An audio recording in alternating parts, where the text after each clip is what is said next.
आइए, सुनिए, देखिए, समझिए सनातन सत्य। जैसी दृष्टि वैसी सृष्टि, दृष्टि विज्ञान। कुदरत, कुदरती रचना एवं कुदरत के कानून से शाश्वत सुख की प्राप्ति। जोधपुर के परम पूज्य महात्मा उपासक प्रोफेसर डॉक्टर सोहन राज तातेड़ के निर्देशन में सनातन सत्य। जैसी दृष्टि वैसी सृष्टि, दृष्टि विज्ञान।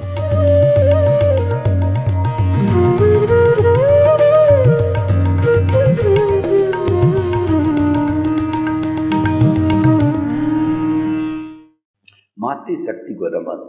आज हमारा बहुत सुंदर विषय है, एक क्षण भी चेतना की विस्मृति न हो।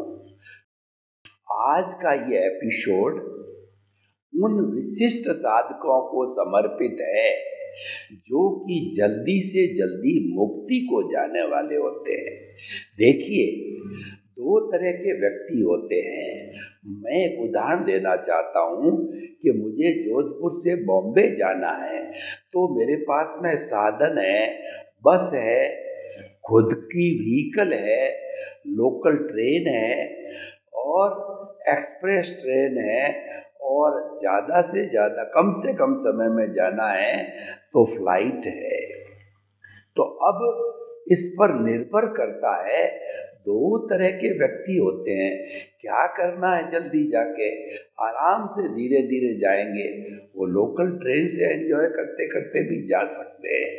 लेकिन कुछ जो है ऐसे लोग होते हैं जो टाइम मैनेजमेंट करना चाहते हैं, समय का सदुपयोग करना चाहते हैं, जिनका ध्येय होता है कि टाइम इज मनी। तो वो लोग कहते हैं मुझे एक क्षण भी अतिरिक्त खराब नहीं करना है, मुझे जल्दी से जल्दी जाने के लिए वो फ्लाइट में बैठना पसंद करते हैं।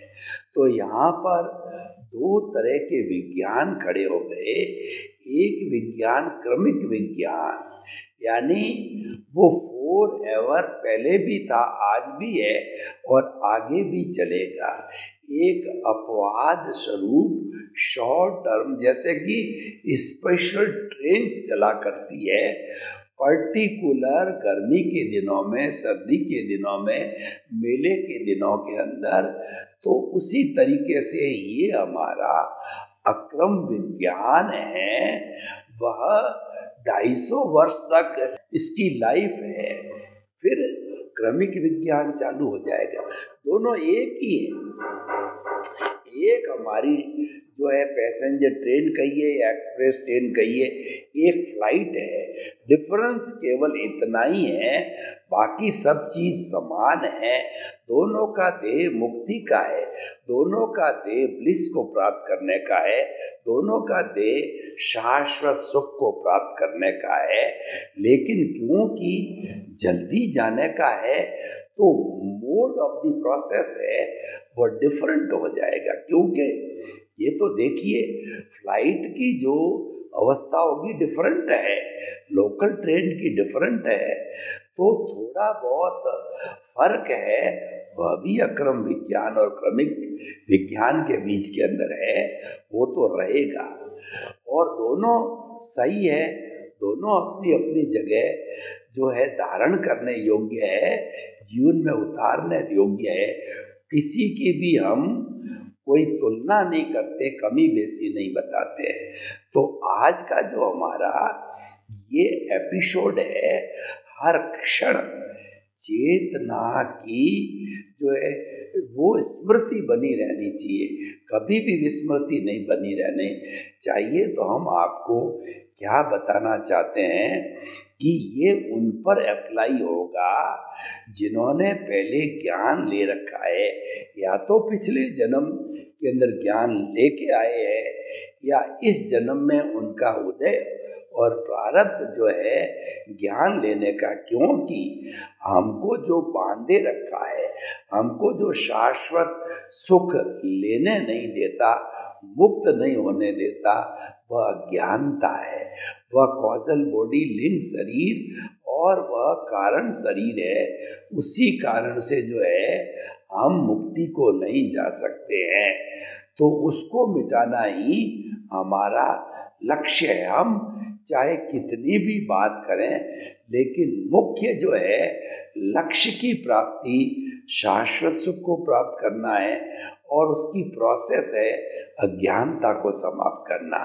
दो ही बातें हैं, एक तो ध्येय है और एक वो ध्येय हमारी थ्योरी है, और एक्शन है वो हमारा अज्ञानता को संपूर्ण नष्ट करते ही हम 100% अपने स्वरूप में आ जाएंगे, चेतना में आ जाएंगे। और जब तक अज्ञान रहेगा तभी कभी स्मृति और कभी विस्मृति बनती रहेगी, और जब अज्ञान 100% समाप्त हो जाएगा, स्वरूप प्राप्त हो जाएगा, तो फिर कभी भी विस्मृति होने का प्रश्न नहीं है। तो अब आप देखिए कि आज का एपिसोड ज्ञान लेने के बाद प्रारंभ होता है। ज्ञान ले लिया और आपका कर्तापद समाप्त हो गया, आपको दृष्टि विज्ञान मिल गया, और आपको जो है वह ज्ञाता दृष्टा बन गए, और आपको भेद विज्ञान हो गया। तो अब आपको केवल एक ही काम करना है, 24 आवर्स कि आपको सतत आत्मा की स्मृति बनती रहे। कैसे बनती रहे, मैं आपको एक उदाहरण देना चाहता हूँ कि राजा ने किसी अपराध के कारण एक व्यक्ति को मृत्यु दंड दे दिया। तो वह व्यक्ति गुहार करने लग गया राजा के पास में कि मुझे मृत्यु दंड से हटा करके मेरी सजा को कम कर दो, ताकि मैं सजा भुगत करके शेष समय परिवार के साथ में कर सकूं, मेरे पे दया करो, कृपा करो। उसने दया की एप्लीकेशन लगाई। तो राजा भी इंसान होता है, तो उसने कहा अच्छा एक काम करो कि तुमको मैं तेल का भरा हुआ कटोरा देता हूँ, तुम राजमहल से स्टार्ट होकर के और 1 किलोमीटर दूरी पर एक गरीब की झोंपड़ी है, वहाँ तक जाओ, और साथ के अंदर एक सैनिक को भेज दिया कि ये चलता चलता कटोरे में से बूंद तेल की गिरनी नहीं चाहिए, जब गिर जावे उसको रोक के पकड़ के मेरे पास ले आना। अब उसका ध्येय फिक्स हो गया कि मुझे तो मेरी फांसी की सजा, मृत्यु दंड को कम कराना है राजा से। तो उसका जो जितना समय वो चला, उसका ध्यान मात्र कटोरे पर रहा, जैसे कि अर्जुन का ध्यान मात्र जो है वो घूमती हुई जो मछली है, जिसका कि बिंब पड़ रहा था पानी में, उसकी बिंब की तरफ देख करके और उसको भेदन करने की ओर ही केवल ज्ञान था। लक्ष्यबद्ध हो गया तो वह उसी लक्ष्य के साथ चलता रहा, झोंपड़ी तक पहुंच गया, वापस उसी सैनिक के साथ आया। सैनिक ने गवाही दी कि आप देख लीजिए, एक बूंद भी कटोरे से गिरी नहीं है। राजा ने उसका न्यूनतम जितना वो कर सकता था, उसका जो है वो कारावास करके और वो भुगत करके और फिर अपने जो है परिवार के साथ चला गया। तो हम यहाँ आपको ये बताना चाहते हैं, अगर आपका लक्ष्य मुक्ति का बन गया है, और ज्ञान लेने का अर्थ यही है हमारा लक्ष्य मुक्ति का बन जाए, ये सब चीज़ें एक ही है। ज्ञान लेना यानी लक्ष्य मुक्ति का प्राप्त होना, यानी ज्ञाता दृष्टा बनना, यानी वेद विज्ञान करना, यानी दृष्टि विज्ञान को प्राप्त करना, यानी मन वचन काया से मुक्त रहना। ये सारी एक सी बातें हैं, ये सब पर्यायवाची बातें हैं। तो हम अब रियल पुरुषार्थ में कदम रखते हैं। ये पूरा एपिसोड रियल पुरुषार्थ को समर्पित है, रियल पुरुषार्थ के दायरे में है। रियल पुरुषार्थ का दायरा है वो चेतना का दायरा है। रिलेटिव पुरुषार्थ का द्वारा दायरा है वो मन वचन काया का दायरा है। ये हमारे जीवन के अंदर दो लाइन ऑफ द डिमार्केशन है। इसको हम नीचे वाले को व्यवहार जगत कहते हैं, ऊपर वाले को निश्चय जगत कहते हैं। हमारे दिमाग के अंदर कोई भी कंफ्यूजन नहीं रहना चाहिए। और ऐसी परिस्थिति जब तक हम मुक्ति को नहीं जाएंगे, शाश्वत सुख को, ब्लिस को प्राप्त नहीं करेंगे, हम जो है द्वैत से अद्वैत नहीं बनेंगे, हम जीव से ब्रह्म में विलीन नहीं बनेंगे, हम विदे जो कि हमारा जीवन मुक्त से जीव मुक्त नहीं बनेंगे, तब तक दोनों बने रहेंगे। ऐसा कभी भी नहीं आएगा कि दोनों जगत में से एक जगत रहेगा। भगवान राम के रहा, कृष्ण के रहा, जनक के रहा, महावीर के रहा, 24 तीर्थंकर के रहा। इसीलिए यह एक नियम बन गया कि व्यवहार शुद्धि बिना निश्चय शुद्धि नहीं है। निश्चय तो शुद्धि है, उसको क्या शुद्ध करना। मूल स्वरूप हमारी आत्मा वो तो 24 कैरेट का सोना है, उसको क्या शुद्ध करना। शुद्ध जो करना है वो हमारे व्यवहार जगत को करना है। व्यवहार जगत हिसाब है, उसमें डेबिट है, क्रेडिट है, जन्म जन्मांतर का लेना है, देना है। बहुत से प्राणियों को संसार रूपी नाटक से अध्यक्षण पर्यंत कई प्राणियों को दुख दिया है, कष्ट दिया है। उन सब से क्षमा याचना करनी, उन सब से जो है एनओसी लेना। खामे में सब जीवे सब्बे जीवा खमंतु में मिट्टी में सब भुएसु वेरंग मज्ज न केणई। यानी कि जो है हम समस्त प्राणियों से ये निवेदन करते हैं कि आप जैसे कि हम पितरों को बुलाते हैं श्राद्ध के समय में, आप समस्त आत्माएं जिनके साथ मेरा संबंध रहा है, लेना है, देना है, आप हाजिर हो जाओ। और वो क्या अव्याबाद होती है, उनको कोई रोकने वाला नहीं है। एक आत्मा दूसरे आत्मा का टेलीपैथी करे, याद करे, वह तुरंत जो है उससे संपर्क कर लेती है।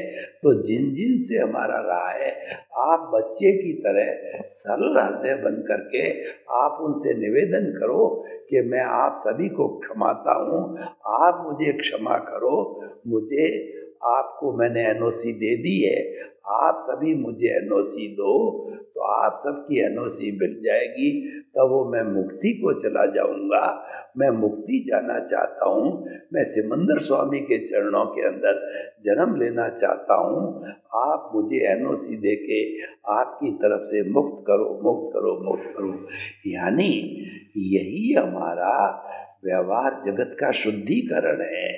हम जो वो प्रतिक्रमण, प्रत्याख्यान और आलोचना, ये त्रिरत्न है, ये तीनों सब्लिमेशन, ये जो तीनों शुद्धिकरण के महामंत्र है, ये जब हम करने लग जाते हैं तो हमारा शुद्धिकरण जो है वो प्रारंभ हो जाता है। और जो हमारा भीतर कर्म शरीर अशुद्धि कॉजल बॉडी, यानी एक शब्द में बात करूं जिसमें पूरे विश्व को कोई भी मतभेद नहीं है, अज्ञानता। उस अज्ञानता को धोने का डिटर्जेंट पाउडर है, वह है प्रतिक्रमण, प्रत्याख्यान और आलोचना है।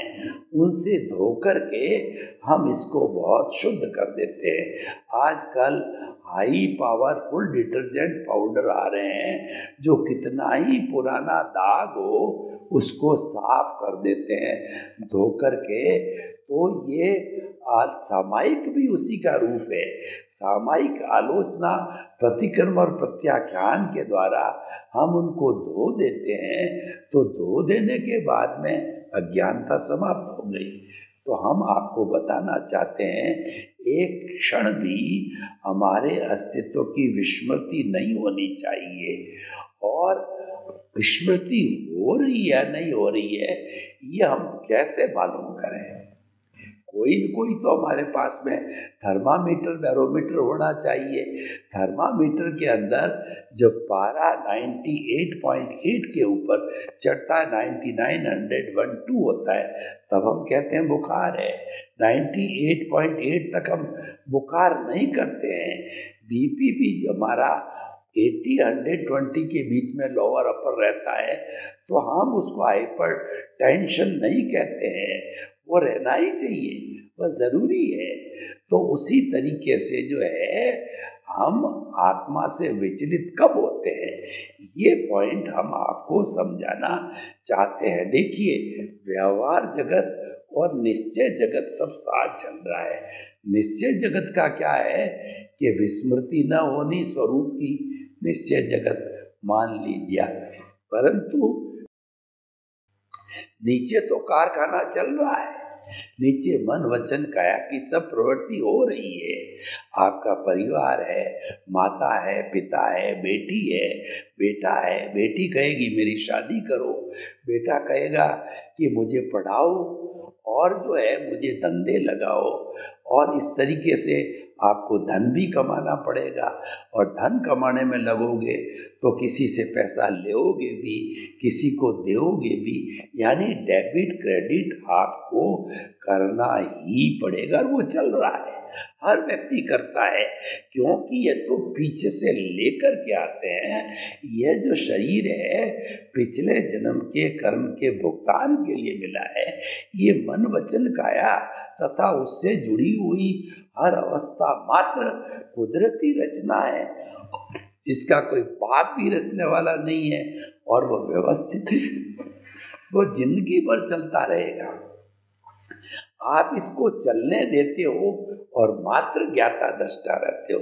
देखिए, ज्ञाता दृष्टा कैसे रहना, वो मैं आपको बताता हूँ कि इंटरनेशनल क्रिकेट का गेम चल रहा है और उसके चारों तरफ स्टेडियम बना हुआ होता है, स्टेप बाय स्टेप।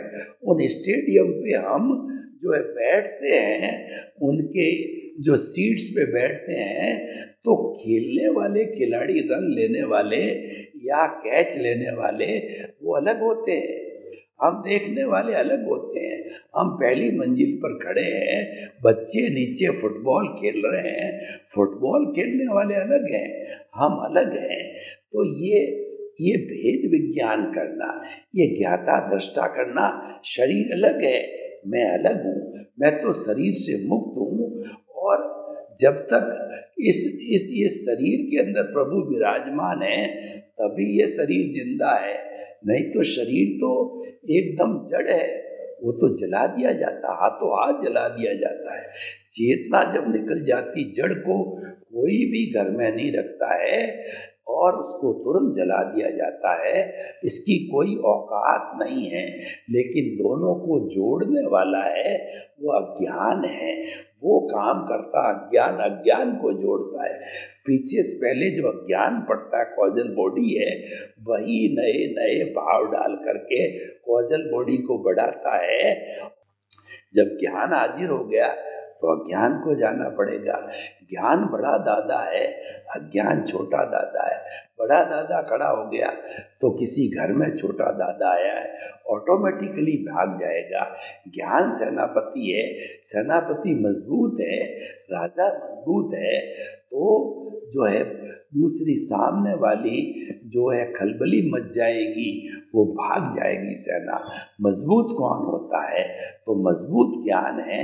ज्ञान को अज्ञान से जीता जाता है। तो मैं मन वचन काया हूँ, यह ज्ञान है। मैं मन वचन काया से मुक्त है, शुद्ध आत्मा हूँ, यही ज्ञान है और यही अध्यात्म है। जब ये चीज हमारे को समझ में आ जाती है तो हम अज्ञान से ज्ञान में चले जाते हैं, और जब हम अपने स्वरूप को प्राप्त हो जाते हैं, यानी समस्त अज्ञान समाप्त हो जाता है, तो वो विज्ञान बन जाता है। विज्ञान का अर्थ हो गया कि आपने केवल दर्शन, विज्ञान की पराकाष्ठा है कि केवल दर्शन को प्राप्त कर लिया और आपका रियल पुरुषार्थ संपन्न हो गया। और संपन्नता के साथ में जब आपका आयुष्य संपन्न हो गया तो अब आपको कुछ नहीं करना है, आपकी मंजिल आपने प्राप्त कर ली है। अगले जन्म में मात्र परिणाम शेष है।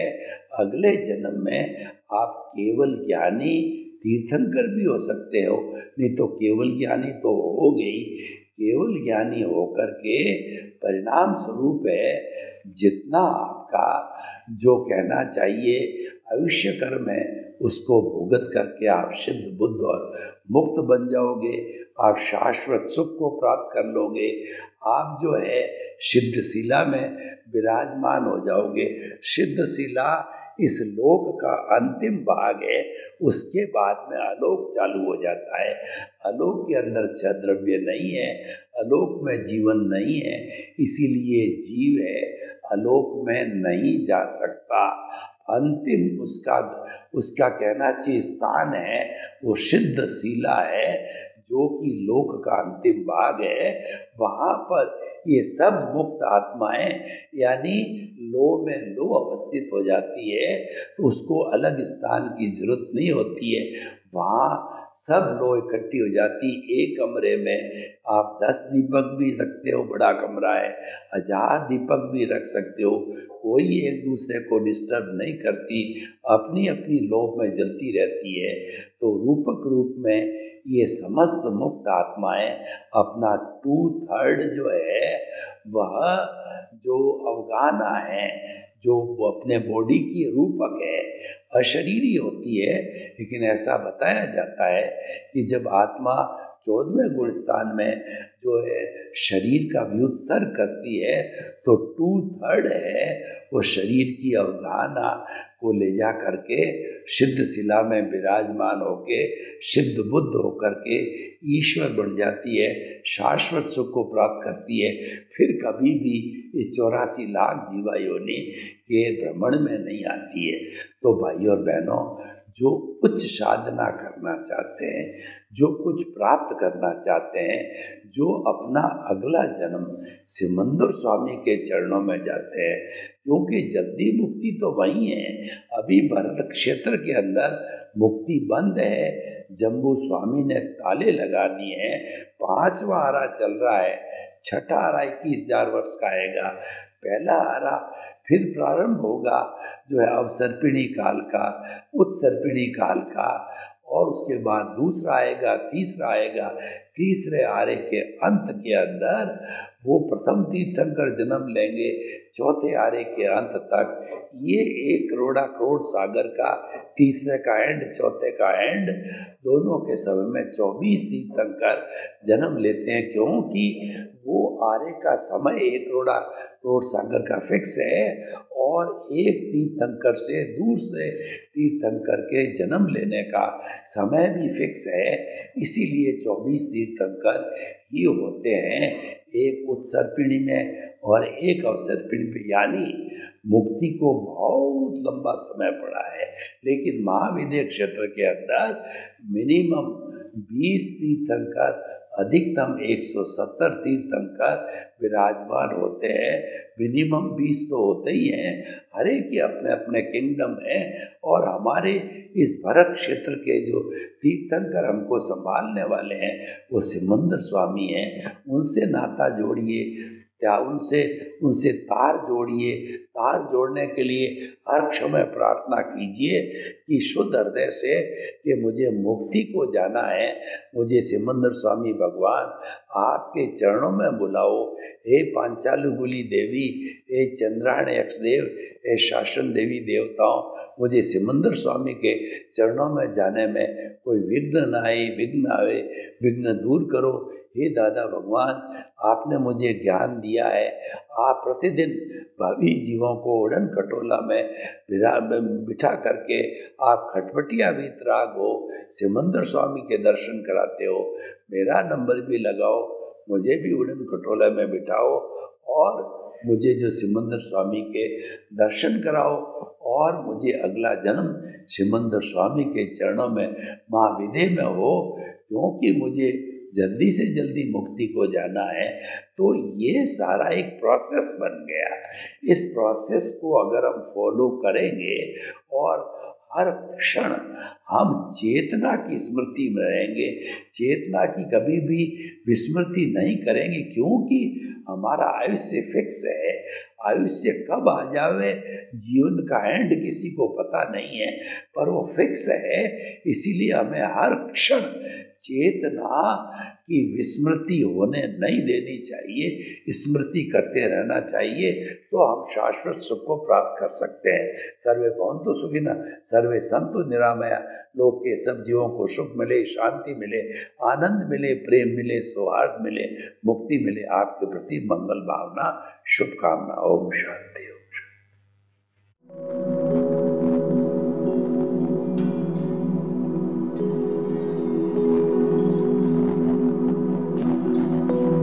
एक ऐसा अंतर्राष्ट्रीय ख्याति प्राप्त मानव जो गुरु प्रेरणा से पिछले 20 वर्षों से वानप्रस्थ जीवन जीते हुए 24 घंटे मानवता की सेवा में संलग्न है।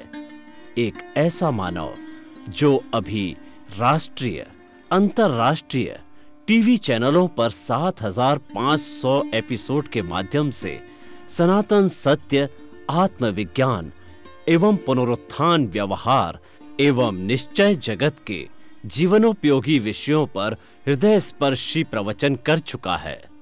उस मानव का नाम है महात्मा उपासक प्रोफेसर डॉक्टर सोहन राज तातेड़। प्रोफेसर तातेड़ द्वारा योग, दर्शन, शिक्षा विषयों पर रचित पीएचडी स्तर के 250 शोध ग्रंथ भारत के 100 प्रतिष्ठित विश्वविद्यालयों में शोधार्थी पढ़ रहे हैं तथा वे सभी शोध ग्रंथ वहां की सेंट्रल लाइब्रेरियों में उपलब्ध हैं। महात्मा सोहन राज ने अभी तक हजारों स्कूलों, कॉलेजों, विश्वविद्यालयों एवं संस्थाओं में सेमिनार, वर्कशॉप, कैंप लगाकर लाखों विद्यार्थियों को योग, दर्शन, शिक्षा का प्रशिक्षण देकर उन्हें सुसंस्कारित किया। डॉक्टर तातेड़ ने भारतीय संस्कृति उत्थान के 4000 से अधिक समसामयिक विषयों पर आर्टिकल लिखकर ऑनलाइन जर्नल, पत्रिकाओं, वेबसाइट्स पर प्रकाशित किया, जिसका उपयोग लाखों पाठक कर रहे हैं। उपासक तातेड़ के 5000 से अधिक आज का सुविचार, आज का शुभ संदेश, आज का मंगल भावना योग आदि चिंतन websites, Twitter, blogger, Facebook, YouTube माध्यमों से लाखों लोग अपना जीवन निर्माण कर रहे हैं। मानवता के मसीहा ऐसे महामानव महात्मा सोहन राज तातेड़ के प्रोफाइल को अभी तक विश्व के 20 लाख दर्शक यूट्यूब पर, 12 लाख गूगल पर एवं लाखों दर्शक फेसबुक, ब्लॉगर, ट्विटर और इंस्टाग्राम पर देख चुके हैं।